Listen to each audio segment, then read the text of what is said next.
Hey, everybody. Welcome to another episode of the Mile High Game Guys board gaming podcast. I'm your host, Adrian. I'm Zach. And I'm Jeff. And we're coming to you with another episode sponsored by Gray Fox Games, our sponsors.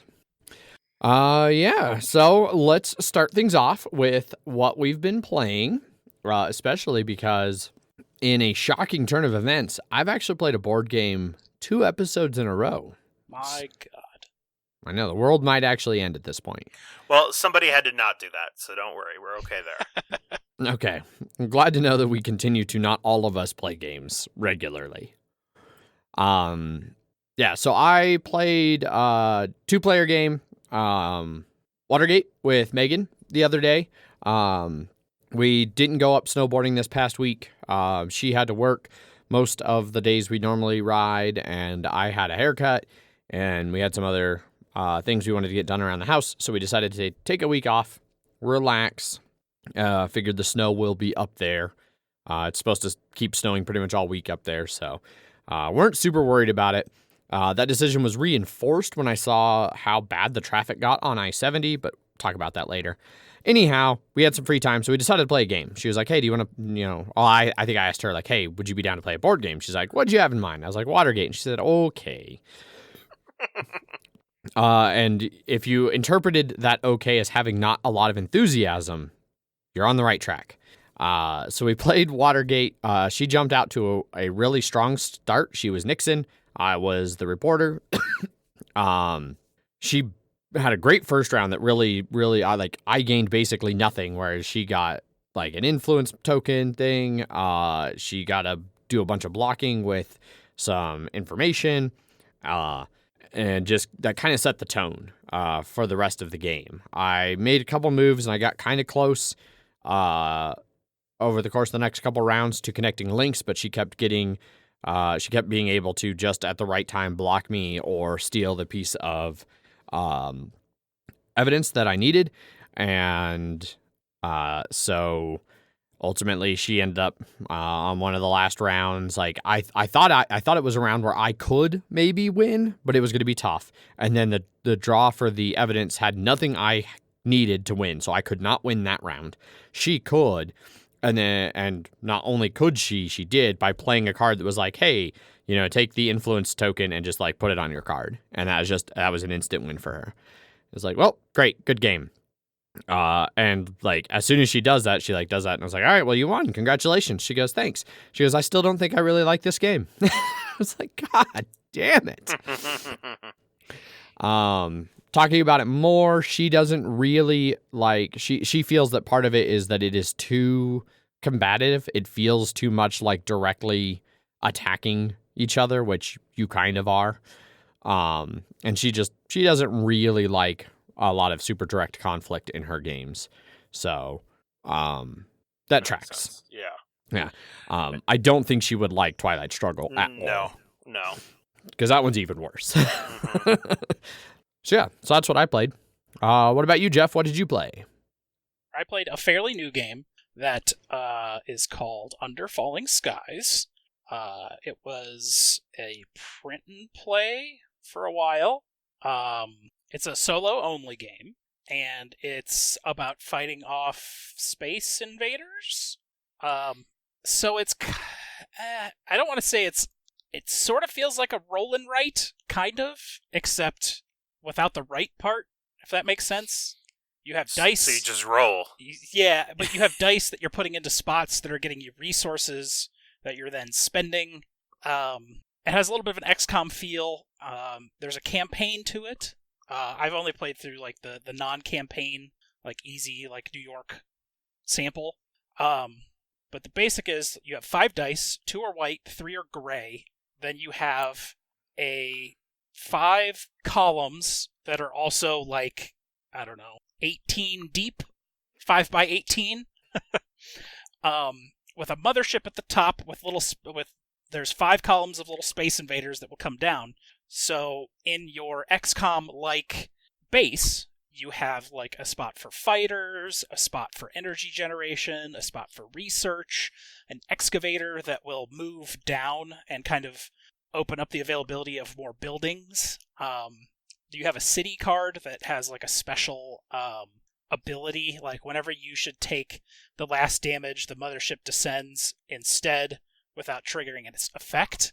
So basically, in Paris, the mothership just gets closer instead of you dying, basically. Gotcha. And as the mothership descends on the right side, it will trigger, like, move your excavator back 3 more spaces, or remove your research, or just move. You're trying to get, like, research up to that, like, 18th space, but it's not always equal for every space of research you're doing. So, like, the first is, like, 2, then 3, then 2, then 1, then 5, then 4. It's, like, a bunch of... And it depends on the map you're playing, what your research is. But if you don't have enough research to get the next step, and you've used a die on that, you sort of waste it. But when you put a die in one of those columns, one of the little space invaders will move that many spaces towards you.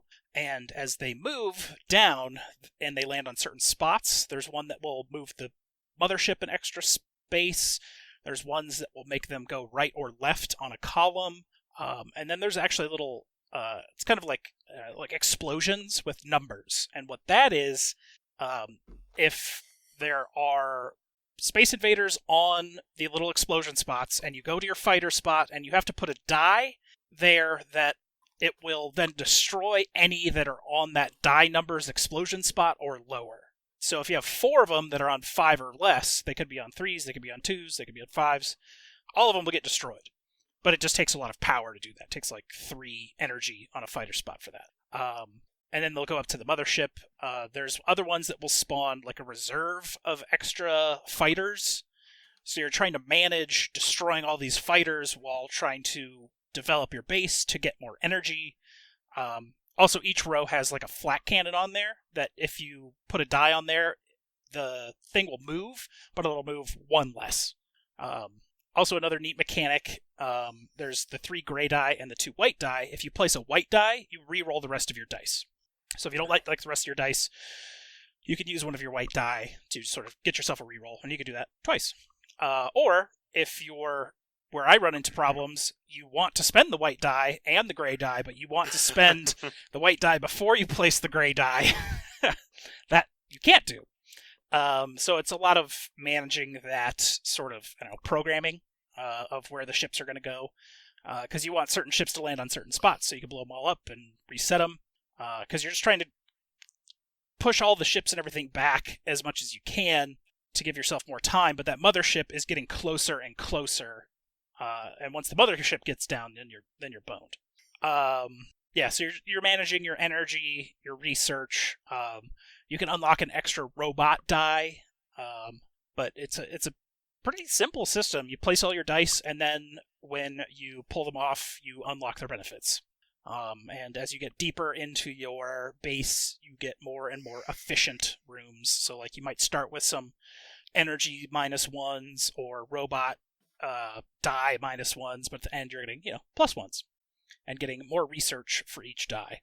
It has a whole campaign to it that you can go through. It even has like a little sort of legacy-esque, don't go any farther from here. Just play with these top materials, and then we'll tell you when to go deeper. Okay. And then there's like 3 or 4 different sets of I don't know, the skies where the aliens come from, and that's where like all of the real variability changes, and they're all double-sided. There's like a standard version, and then there's like a starred harder version, and then there's like 5 different of those. But yeah, it was super, super cool. I would really like this to be an app. This would work very well with an app. But it is super cool that you can, play this version of it. And I think there's a print and play out there that they made available like years ago that you could just play. Yeah. I see one picture that somebody made a 3D mothership for this, like a 3D printed. It looks real cool. That's cool.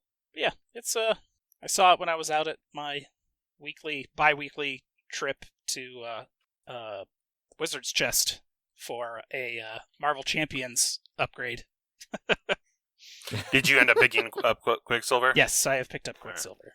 You're not going to let it fall on the wayside like Arkham Horror did. No. Yeah. At least like, it even doesn't... if I don't play it for a year, I still own everything. Yes, because if I stop, then I'm not going to be able to ever buy it again. So, Right. yeah, Under Falling Skies, super neat. I like all Awesome. the little components, like the little plastic ships and stuff that it has. Pretty basic dice, but yeah, whatever. But seems like a lot of cool content in there. It has a campaign notebook and then a 4-chapter campaign. Holy shit, Zach, that mothership is awesome. I put it in our Google chat. Hangouts. Hangouts, thank you. Which is going away. It is. Yes. But I heard it was going away for a while. Yeah, I've heard that for a very long time. I believe it has a final end date set for it of this year. Later this year, like March. But anyways, Under Falling Skies, super cool. I actually played a game that I bought, which is nice. Like That is Dune, nice. Dune Imperium, also played. Unlike Lost Ruins in Arnak and Cloud Age and Catan Starfarers and I don't know, a lot of other stuff that's sitting unplayed on that shelf.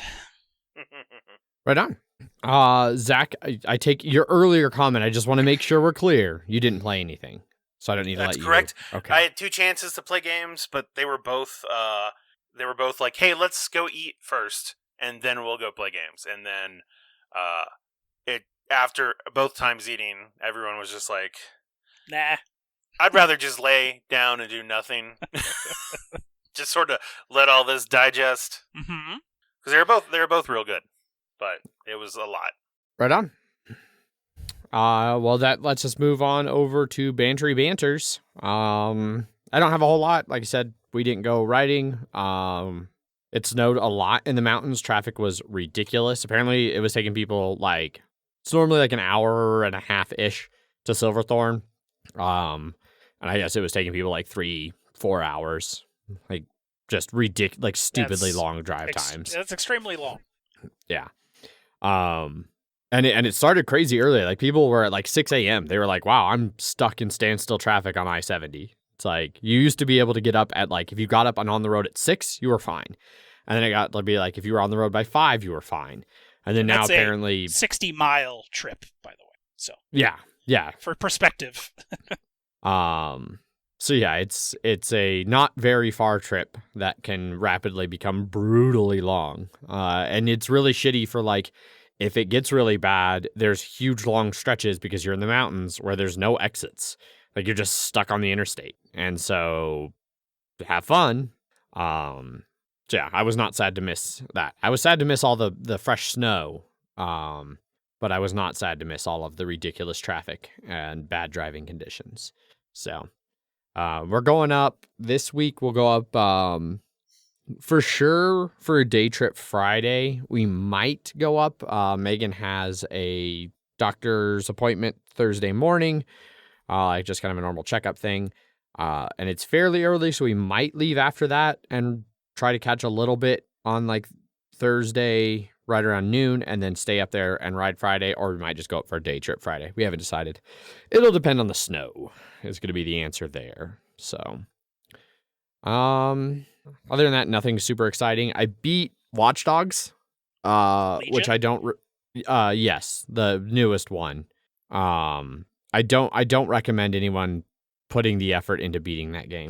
It's not worth it. It's 100% not worth it. It turned into a grind by the end. And I don't know why I was so determined to like finish the story. And then like with the last missions, the story they were building up just took a hard, like it had a very predictable, air quotes twist. But then even the twist itself made no sense. Like you saw it coming, like, oh yeah, like this person's clearly going to be a bad guy. But then their reasons for being a bad guy made no sense. And it was just like, what? And then like at the very, very end, you have to make this like sacrifice, and they have all this dialogue about it, like being sad and like, oh, I'm going to miss you. And then the credits roll, and then it kicks you back in because it's like an open world game and there's other shit you can go do. And then like the first mission is like, oh yeah, this person didn't actually die. They're still here, and they're going to help you the whole time, just like they helped you the whole time before. And so I was like, all right, well, I'm glad all of that emotional impact had zero meaning whatsoever. You fucking shit fucking writers. But Adrian, that 5 minutes when they were dead, though. Yeah, even then it wasn't that great because it was like this still doesn't make any fucking sense.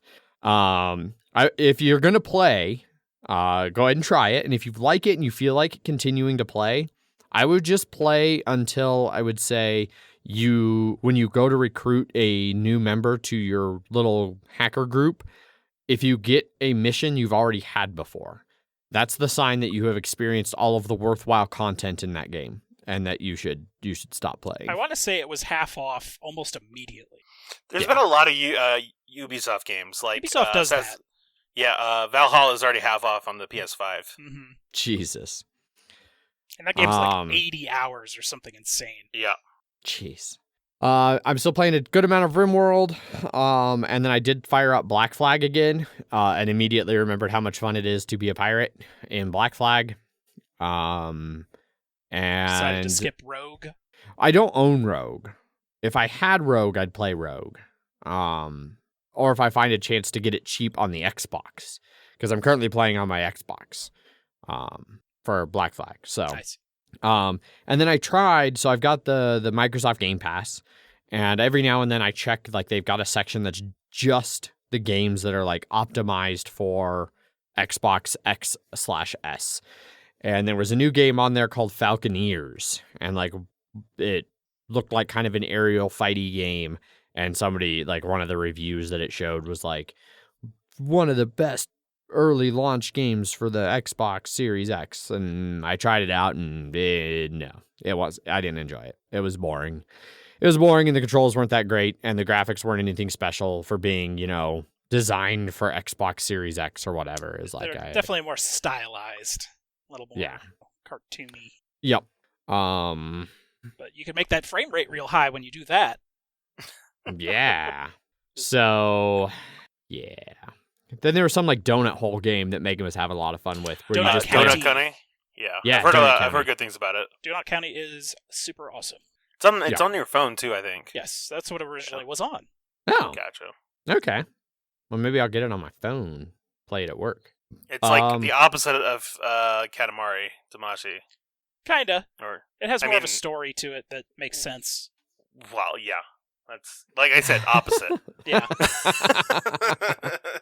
And then I thought of one last little bit of banter for me, since I'm the sports guy. It was the fucking superbowl this weekend. And it was lame. The Super Bowl sucked. Granted, I knew it was going to suck going in because it was the Chiefs versus Tom Brady, both of whom I hate. And then I was working, and work was super slow and boring, so we put on the first half of the game. I watched the first half, and it sucked and was boring, and I turned it off, and I went home, and I was going to turn on the second half, and I was like, no, it was stupid and boring in the first half. I don't expect that to change. And judging by the conversations going on in the Slack channel during the Super Bowl, that proved to be accurate, that the game was boring and sucked. Spoiler alert, Tom Brady won his 7th Super Bowl. So he continues to be the best at winning Super Bowls in the NFL.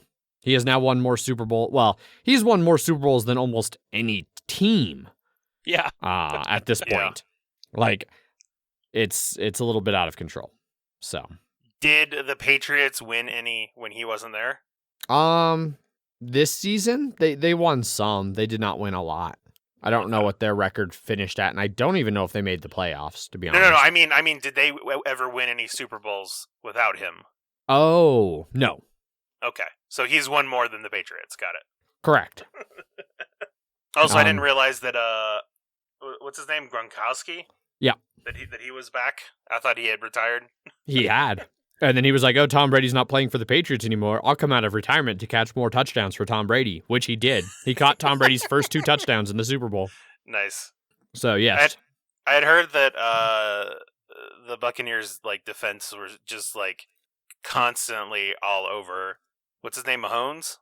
Yep, Patrick Mahomes. Yeah, I heard that defense was just all over his shit.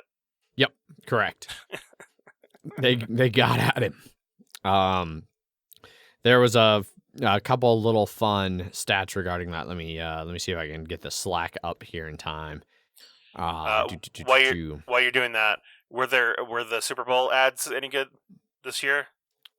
I didn't see any that really super blew me away. Even the couple that got shared in the Slack channel were like, eh.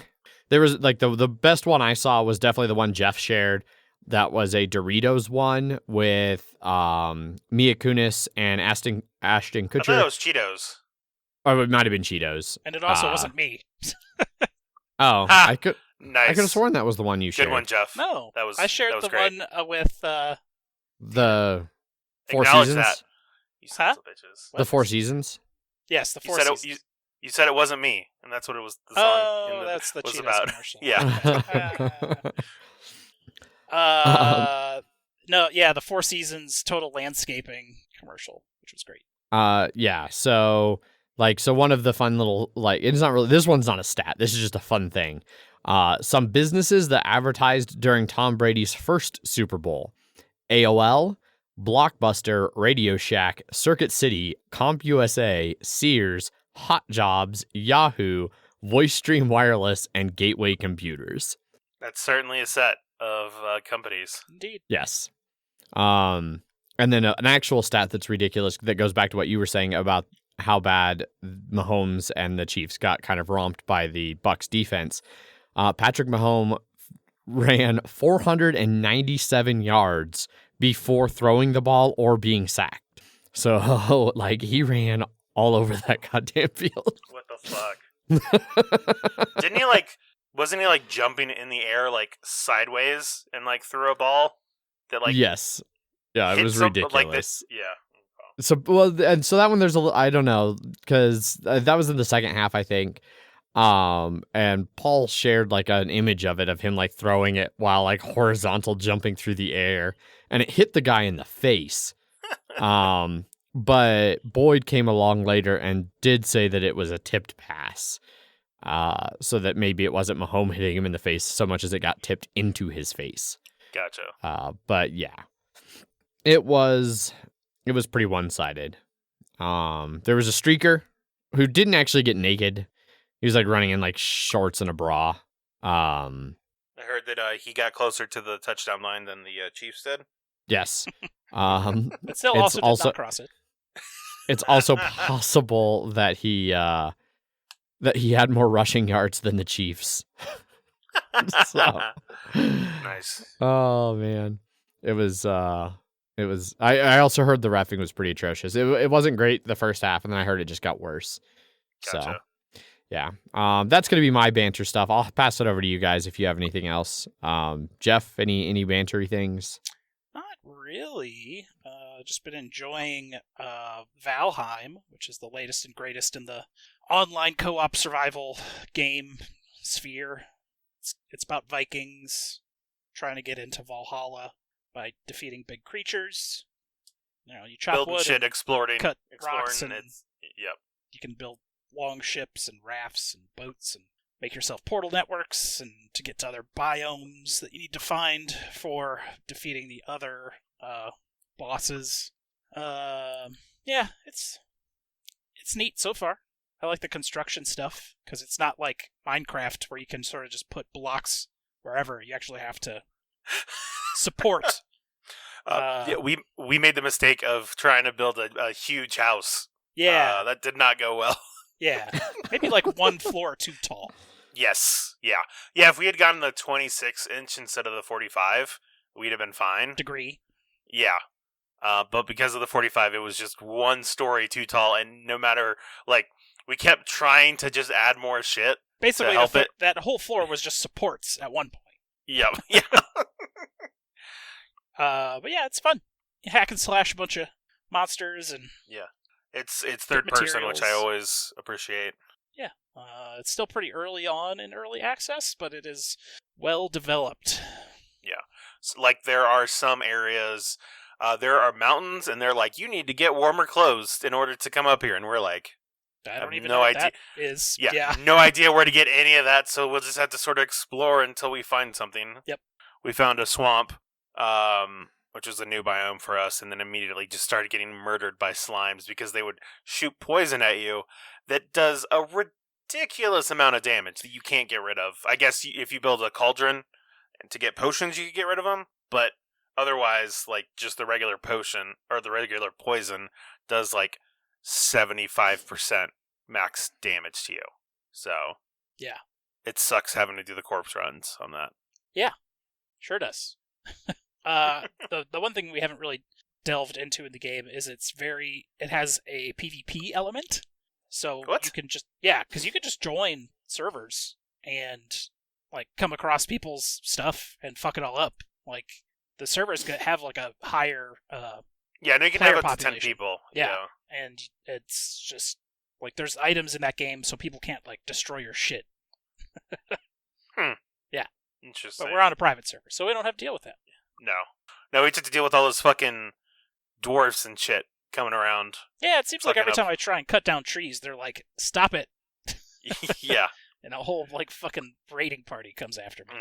Them or trolls or any of that. Yeah. Valheim's It's a fun, like, yeah, it's. I am definitely enjoying it with people.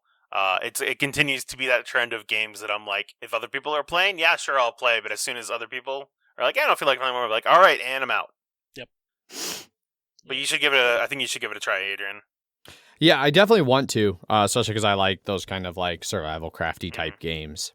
And it'd be nice to have another game that I could play with y'all, at least for a week or two until you stop playing it. Yeah, that's why I said, like they said, there is a time limit, and you keep in previous games, it's been like, oh, I'll wait till it's on sale or something like that. I'm just saying, it's only $20, and you know that there's a time limit, so Correct. It is ticking right now.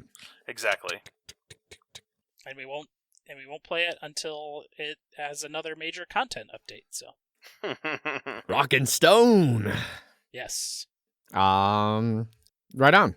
Zach, do you have any other bantery things you wanted to chime in? Not really. I played, let me rephrase that. I bought, played, and completed another VR game. It's called Yupitergrad. It's basically a Russian, like you're on a Russian space station out around Jupiter, trying to get you're trying to make. I forget what they call it, but it's basically like there's like capitalist oil, and then this is like communist oil, and they're like, that stuff's shit. Like this is the people's oil sort of stuff, and so that's what you're making. But the game is a traversal game. Think Spider-Man, where you're just moving around, you're swinging around, and you're trying to open up stuff. Except instead of shooting webs, you have 2 plungers that you just sort of shoot at the walls. And then you're just riding along on. It took about 5 to 10 minutes to get used to it in VR, unsurprisingly, because it's very, very movement intensive in terms of you standing still versus like swinging around and doing shit. But once I got used to it, it was a lot of fun. It had some good humor in it. It took about, I want to say, 3 to 4 hours. But I felt it was worth the $15 or so that I paid for it. It had a cell shaded style, and that always works well on the Quest because it doesn't have to be as intensive graphically while still looking clean. But yeah, it was pretty fun. I enjoyed it. I don't think there's anything else that I can think of. Nashville hot chicken. That's true. We went to a pop-up that had Nashville hot chicken that was hot. It was good.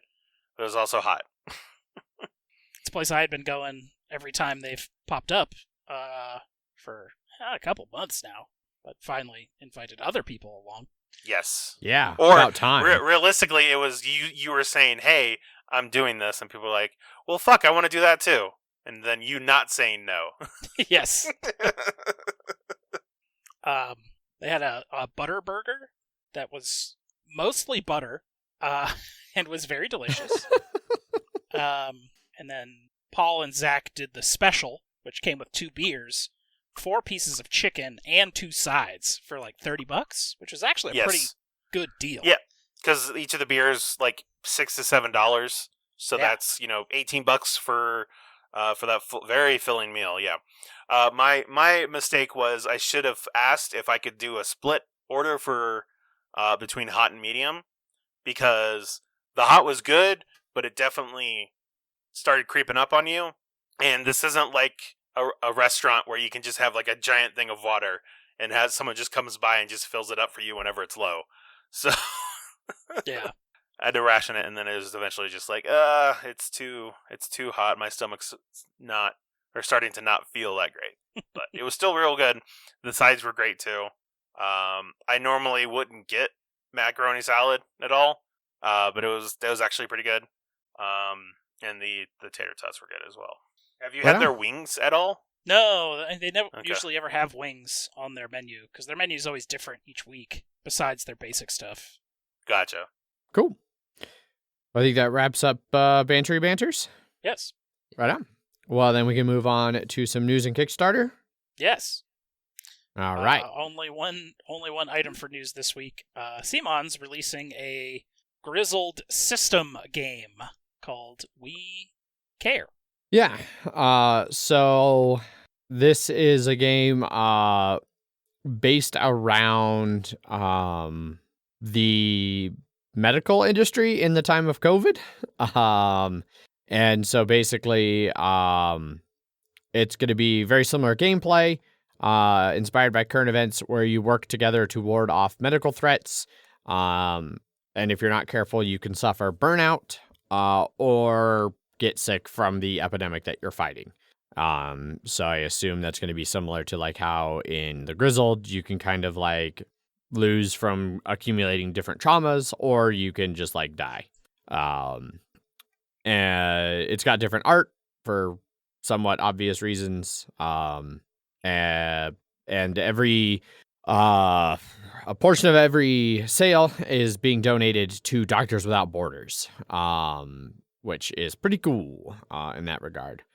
Not a lot of other information beyond that, just that it's kind of a Grizzled style game. It doesn't look like it's just going to be a one-to-one reskin of the Grizzled either. No. You can clearly see there's going to be support tokens, but there's also these weird sort of virus-looking ones. The Trials cards, I can't really decipher what that is without seeing the rules.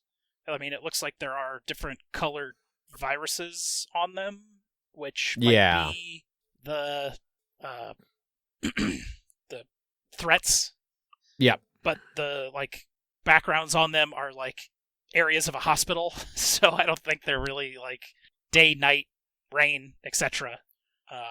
Yeah, they seem a lot more varied. Yeah. So, yeah. So we'll see. Yeah, there seems to be different symbols, too, on the right-hand side of some of them. Like, one of them has a full symbol to the right, and then another one has, like, that symbol, but only half of it on the right. Yeah, it's like a little top corner symbol.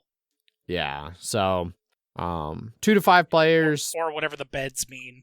Yeah, so more information, I'm sure, to come on that. It's scheduled for release in Q2 of this year, so I'm sure there will be much more information about that coming out soon. I'm not sure how I feel about some of these like board games that are already coming out that are like COVID-based. They feel a little like, hey, we're going to take advantage of this thing to sell some things because it's topical. And I don't know. I meant to ask Megan about this one and then I forgot, and she's at work right now. But I'm curious what like her general thoughts are about like, hey, how do you feel about like somebody making a game about like, you know, being a medical professional trying to deal with COVID? Because she's like super fucking burnt out and at her wit's end with like, you know, people not being taking shitty. things seriously and, you know, not doing good about masks and isolating and stuff like that. So yeah, I don't know. I don't know how to feel about it. But I am at least curious about the gameplay and how similar or different it is from the Grizzled. Yeah, hopefully it starts with some of those things in the expansion that made it better. Yes. Yeah. I would imagine they would. I don't see why they wouldn't start with some of the improvements. Now, we're going to go back to the base game and all the things people didn't like that we fixed. And then we'll have to fix it again. Unfix them. Yeah. But it is CMON, so maybe, you know, they'll do that as a, you know, Kickstarter or a cash grab or something. Yeah. Hey, those fixes. You can buy a fix kit. Yeah. Anyway, that's it for news. That's it for news. Which leads us on to Kickstarter, which there are actually Kickstarters now. Yeah. First up on Kickstarter this week, we have Gods of Metal Ragnarok. Very well-funded 78,000 of its $20,000 goal, just about 1,000 backers, and just under 2 weeks left to go, which you can get a book version of this RPG for $50. Indeed, you can. So like Jeff said, this is an RPG. It's a D4 system. And essentially the setting is that you are a poor, boring mortal in our world. But for whatever reason, the gods of metal see fit to pull you into the realm of rock, the majestic fields of Ragnarok, where you get to pledge allegiance. The rock. Yes. Where you then get to pledge allegiance to a patron god of metal. You create your outfit, weapon, and accessory to make your sweet-ass avatar, who is sure to kick ass or die magnificently. Then you form bands of adventurers, and you go fight all the different enemies of Ragnarok, like the electric liches of the Howling Wastes, the pit demons of Borgwarl, the warlords of Ox, the Pro-Augur, those fucking Bose imps, and Ragnaros's Rexes. So, comes with an appropriate metal soundtrack. Yep. You can pledge high enough and actually get a vinyl metal album, the Avatars of Metal. You can get a CD or vinyl of that. And also the album is also a GM screen. The vinyl. Yes. Yes, it is. They have an original song written just for the campaign from Carla Harvey, who's from Butcher Babies, which I've never heard of, and Charlie Benante, who I don't actually know, but is from a band I have heard of called Anthrax. So they have their own original metal song written for this campaign. And then they have songs from Motorhead, Armored Saint, previously unreleased songs from Fozzy, Gygax. Huh? Yeah, Fozzy. From Sturgis? I think so. Yes. That's Chris Jericho, the Wrestlers metal band. Oh, God. I did not know that. Yeah. But anyhow, the system itself is pretty straightforward. You pick your class. They're metal versions of pretty standard classes.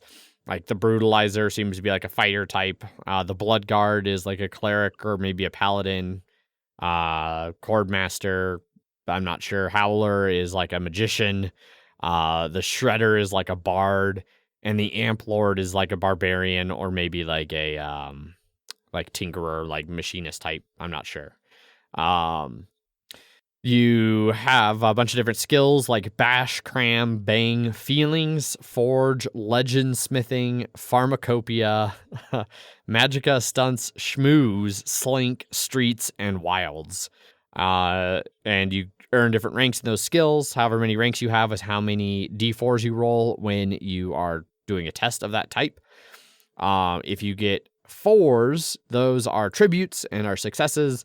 And the more you have, you can use them to buy narrative success, do abilities, extra damage, things like that. 1s are feedback, which is a failure, and they are used by enemies, contribute to narrative failures, and can eventually banish you if you get enough feedback on your player sheet. You get banished back to our world, which is known as Mundania. The 4s you can save if you're not using them. You can save them. There's a communal tribute pool that people can all pull from. You have different abilities. Anthems are like legendary abilities that your group gets that are like a group ability that are unique to your group.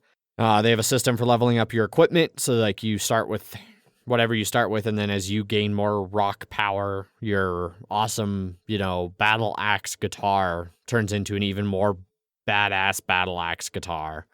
And yeah, looks thoroughly ridiculous. I'm sure they got a everyone's couple seen heavy metal and knows what that is. Hopefully, at least based off the South Park episode. Yes. With what was the name of the cat? Oh shit, I don't remember the cat's name in that one. Anyway, while you're trying to think of that, there are some playthroughs. There's two videos that are like a little bit of like, there's a Dice Tower one for character creation. There's another one that is like just how to play, and then there is actually a stream of a group playing it. Cheesing if you want to. is the name of it. Yes, but that's not the cat's name. No, I wasn't saying the cat's name. It was the name of what sent them off into the world of major boobage. Yes. Yes. Yeah. That's Gods of Metal Ragnarok. Yeah. They've got one of those neat, smaller size RPG systems. I like the dice a lot. They're custom the dice D4s, are actually pretty cool. particularly metal. If they somehow get to $260,000, there is a second 8-track vinyl that will be unlocked. Great. And at $290,000, there's a live play with Brian Posehn and Whitney Moore. Huh. I know who Brian Posehn is. I think Whitney Moore is metal related. I think see. that was the person who wrote the custom song. That was one of those two. If I scroll, Brian Posehn of episode 1 of The Mandalorian fame. I forgot that was him. Yeah. Oh no, it was Carla Harvey who wrote the song. So I'm not sure who the other woman is. Gotcha. But yeah, they've got a very ambitious stretch goal list. It goes all the way to $350,000. Yeah. It's cool. I like the candles. Yeah. And the clearly holding a bolter from 40K. Except it might be shooting a grappling gun. I don't know. I think it's just got a spiky barrel. I see. Well, everyone has cowboy hats, which is particularly apt for anything metal related. So yeah, being cowboys from hell. Sure. But yeah, that's Gods of Metal Ragnarok. Go check it out. Next up on Kickstarter, we have Clinic Deluxe Extensions. Another very well-funded 164,000 of its $29,000 goal, 1,400 backers, 2 weeks left to go, and you can get this extensions at its most popular pledge level of both of them for $75. Yeah, so this is 2 extension boxes, like Jeff said, including over 25 expansions. Because Clinic Deluxe is just with the first extension, right? Yes, so there was Clinic Deluxe, and then that Kickstarter included, for like if you got the higher pledge, you got the first extension, gotcha. Which had an amount. I don't remember how many expansions were in it. Modules, you would say? Modules, yeah. And so now there's 2 new boxes of expansions in this one, and there's also a solo/multiplayer campaign book. That you can get. 3 modules in that original extension. Okay. So they also the second extension and the third extension, there's going to be hundreds of new meeples, which is a big thing in the deluxe edition of Clinic, is they had a lot of fancy wooden meeples. Zach may remember punching that and then trying to sort like, okay, which of these meeples and tiles goes in which little bag to be its own little extension. Yeah, that wasn't fun. No, it was a little bit of a pain in the ass. This will include more than 80 new tiles, 48 new cards. This is just the second extension. Sorry. Just the second extension. 80 new tiles, 48 new cards, 4 new types of patients, including babies, burn victims, critical patients, and unclassified patients. A campaign book with 3 campaign modes to learn and teach the game. Couple different options for the book that he goes into. Like there's normal mode, medium mode, and expert mode. It is recommended to start at normal and then work your way up. Normal basically is a slowly escalating set of games that slowly add in those expansions and teach you how to play them. Then the medium mode is kind of similar. There's larger themes, but rather than add the expansions in like slowly, it just drops you with all of them right out the gate. So it requires you. It says it expects you to know the included expansions, so you should have played at least the normal mode first. And then the expert mode is 5 scenarios or chapters where you will be playing as a real story a real person in the small city universe. Like you could be a nurse or a doctor or a surgeon. And then you get bonuses and penalties at the end of each game. And depending on how you do in the game, you can unlock different expansions that might be added into the next game of the campaign. So every 5-game series in that expert mode will be different based on what you unlock and what you don't. So yeah, then they're gonna have solo game, whole bunch of other components and things. Yeah, looks a little a lot of stuff. I don't know. I got Clinic and it's arrived, but I haven't played it yet. I should. I've got like 2 weeks to learn it and play it so I can decide if I like it enough to justify spending $75 on expansion stuff for it.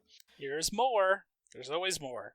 Yeah, which is like definitely something Albin Viard seems to do. He likes to just throw a lot of stuff at his games, which also reminds me I should play Tramways again because I haven't played Tramways in a very long time, and I like Tramways. But yeah, that's Clinic Deluxe Extensions. Last up for Kickstarter this week, we have Human Punishment. Very well funded, $297,000 of its $30,000 goal. Over 3,600 backers, and about 2 weeks left to pledge this one, which you can for $109. Yeah, so this is a new standalone game in the Human Punishment universe, which I don't remember if we covered the first Human Punishment game or not. But in this one, a lot of years of covering a lot of games. It has been a lot of years of covering a lot of games. This one, 3 to 6 players fight the machine revolution in a dystopian cyberpunk city. It is a semi-cooperative pick up and deliver and social deduction game. Like I said, 3 to 6 players, 120 to 180 minutes, so 2 to 3 hours. And a lot of people in the like reviews and things on the Kickstarter compare it very favorably to Battlestar Galactica. So like one of the people claims they sold their Battlestar Galactica just to fund this project. So we'll see. I believe that says just for your fucking project. Yes. But yeah. Essentially the way the game plays, you're divided into different factions. There are always, if I find them here, I might have already scrolled past them. Oh, no, there they are. Factions. There's always going to be humans. They'll be in the majority at the start of the game. They want to protect the network, by placing their little blue firewall chips, in the like network. And they want to finish a big mech, that will help them fight the machines. They can lose that advantage, the number advantage, because they can be secretly recruited by other factions over the course of the game, depending on how it goes. The main antagonist faction is the machine faction, always present, just in small numbers. They want to contaminate the network with red virus chips, as well as destroy the resources in the humans' warehouses. They're also trying to build their secret weapon, Deus, which can carry the human punishment virus directly into the network. During the game, they get information about who the hunters are, and they can eventually recruit a human to the machine side. In addition to those two main factions, depending on the number of players, you will potentially mix in some of the other factions. And basically the way that works is like if you're playing like a 4-player game, there'll be like 2 humans and a machine, and then you'll take like 1 card from each of the other 2 factions. So you'll have 5 cards, you'll shuffle them up and then deal out 3 of them. So you don't actually know whether some of these other factions make it in the game or not. But those factions are Legion. Legion, if they are in the game, they start by themselves, but they have ways to infect 1 to 2 other players. They are secretly working to lower the city's security level or raise the threat level. So get security as low as it can go or get the threat all the way up. Then there are the Fallen, which is sometimes just 1 character. This is the only faction that can't gain or lose players. It's just 1 person. and they want to send their gray spam chips to both the junkyard or the network. They are always alone, but their victory conditions can overwrite those of other factions. And then there is a non-playable outlaw faction that can show up to just attack things and cause damage and stuff. And so, in addition to being on different factions, each person will have their own personal goal. So to win, your faction needs to win, but then you also need to achieve your own personal goal. So there's a lot of that kind of stuff going on. And with the ability for people to switch teams and change around and whatnot, just throws another little wrinkle into the social deduction of this game. So yeah, that's it's a little bit of an overview there of Human Punishment, the beginning. They got a bunch of different videos from a bunch of different people if you want to check them out and see if it sounds more up your alley. They've got a little 5-minute like how to play that goes, there's a lot of different mechanics for, the pick up and deliver aspect of the game, different paths you can take and different things you can do. That's covered in their little 5-minute video that they have of how to play that, if you're just lightly curious, you can go watch that. And then if you want more information, there's a bunch of other reviews and how to plays that are longer and more in-depth than that. They also have their rule book up. It's in its beta version. You can kind of follow along with that. They've been updating it. So, yeah. And they have a nice proofreading comment section on their rule book, so people can actually be like, page 15, this is all fucked. And they have responses to a lot of those as well. Yeah. Yeah, and there's even a lot of places where they're like, yes, we will add that into the rules. Thank you. Yeah. So they're definitely taking a lot of that feedback into play. And I like the acrylic player standees. Yeah, I know Zach had also spoken very highly of the human acrylic-y standees. Yeah. Yeah, they look real nice. I do cardboard when you can do acrylic. Still get you that art, but it also doesn't look like just normal shit. Yeah. So. And at least it's not minis. Yes. And acrylic doesn't get fucked up if you have too tight of little stands for your standees. Cough, cough, first edition of Tsukiyumi. Oh, yeah. Yeah, I want to say only, a fourth of ours were destroyed? Yeah. Or, at least damaged? Ish. See, I wouldn't say only about a fourth. I would say at least a fourth. It seemed like a lot. But yeah. They're also providing translated rules for download for every 50 backers from a given country. So, like French, Polish, Italian, and Spanish have all crossed that line. Greek, Portuguese, and Chinese are getting close. And then there will be printed, included, not PDF rules for America flag, British flag, and German flag. So English, and German. But yeah, that's Human Punishment, the beginning. That's it for Kickstarters. Indeed it is. So that moves us over to some listener feedback, where we've got a fresh, hot, certified email. The most certified email. The hottest and freshest. Emails at milehighgameguys.com if you want to send us an email, like Lance did, titled Aliens. Regarding the Super Bowl, and wanting to root against both teams, I respect the Bane reference, but our family has chosen to go another route. We root for aliens to come and take both teams far away, but to do so safely and with all their family and friends necessary to have everyone be happy. We don't wish them any harm, just for them to be taken away to a different, more blissful world. So, Adrian, you may root for the aliens. We do. Furthermore, I would be remiss if I did not share, and you may choose to spread the word or not, our family listened to a kids' podcast where they were debating which was greater, cheese or chocolate. It was argued that one should eat their burger with the cheese on the bottom so one could taste it better, as cheese is better than chocolate.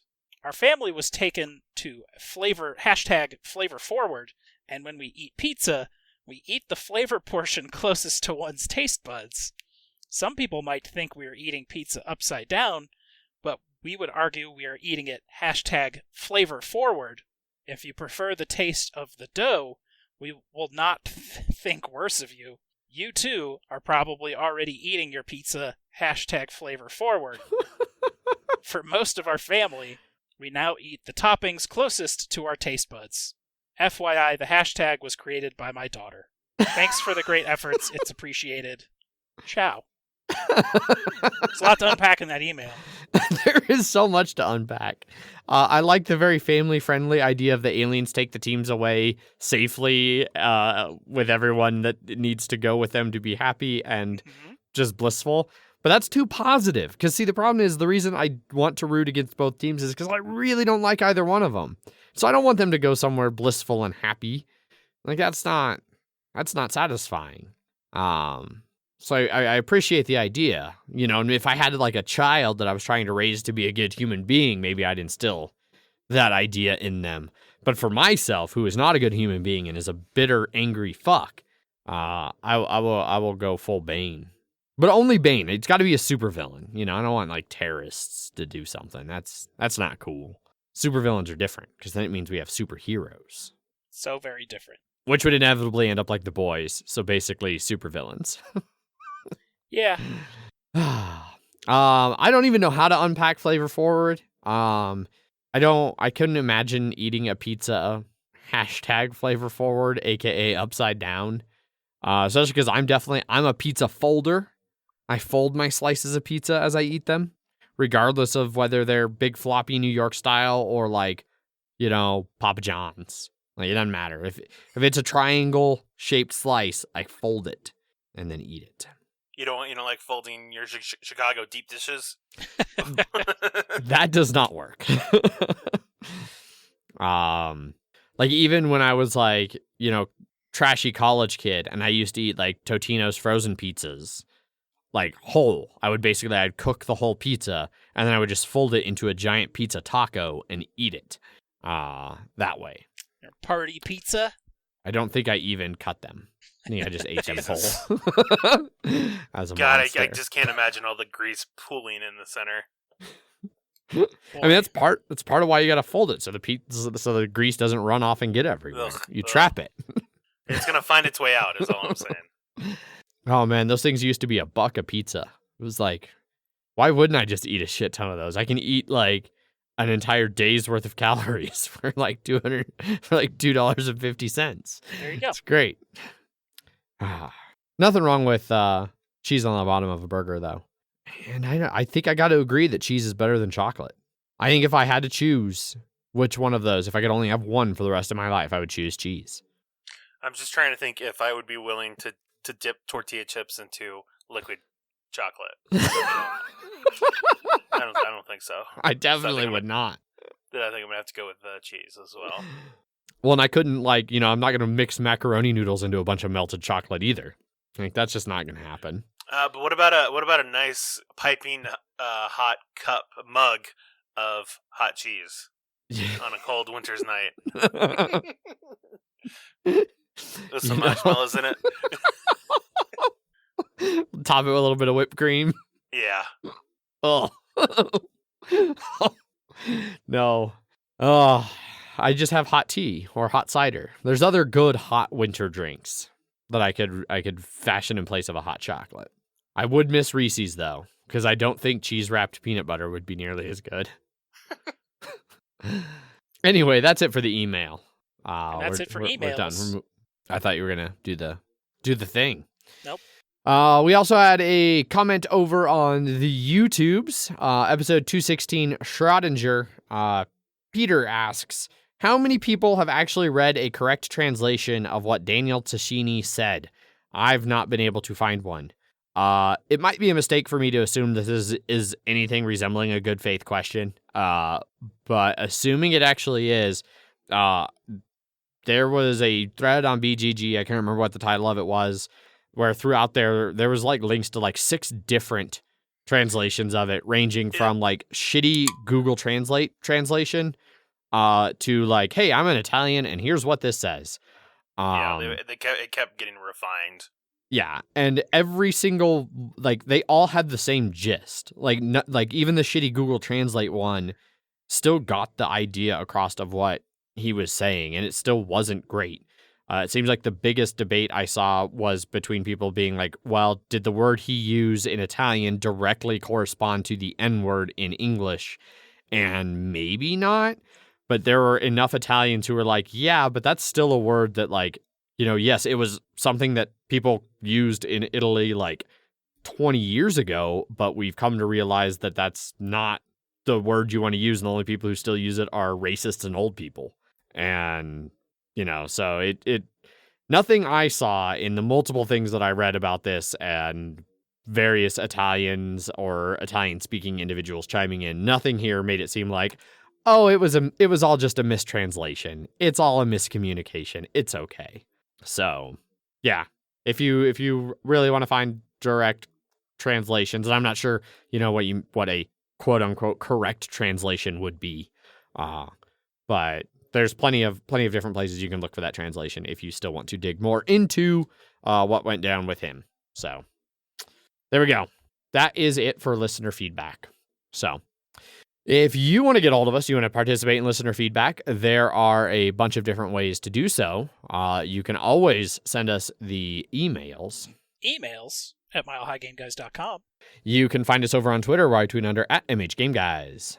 I am Zach_MHGG. I am Jeff_MHGG. We have an Instagram account @MHGameGuys. Our Facebook page, facebook.com/MHGameGuys. Our website, milehighgameguys.com, that will be getting updated sometime soon. That is coming. I've been teasing that for a little bit. It is coming. It will be done. It's just not quite there yet. But the website that still exists has links to older show notes, where you can find things like links to our Slack channel, our BGG guild number 2731, and even our Twitch channel, twitch.tv/MHGameGuys. Lots of different ways to get a hold of us.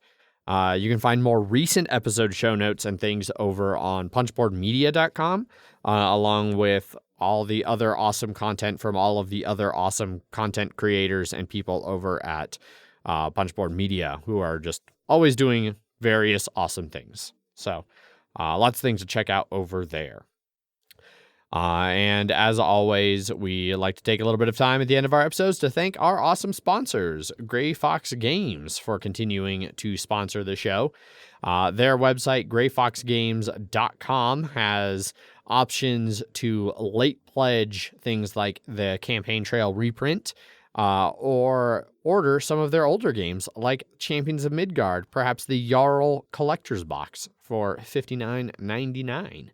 Or the game mat for $29.99 if you're looking for the game mat for Champions of Midgard. Additionally, they do have a new Kickstarter that will be launching on February 23rd, Ragnaroks, that we will talk more about in the coming weeks. Jeff, do you have a prepared statement? Of course. Gray Fox Games. Quality games, cleverly crafted. Also, if you get a chance to eat, don't pass it up. A prisoner can't be choosy. You need to get your strength back so you can escape when the opportunity presents itself. Indeed. Pro tip. Good strat. Hot strats. Hot strats come through. All right. I think that wraps everything up. As always, I've been your host, Adrian. I am still Zach. And I'm Draugr Jeff. Boy. Bye. Bye.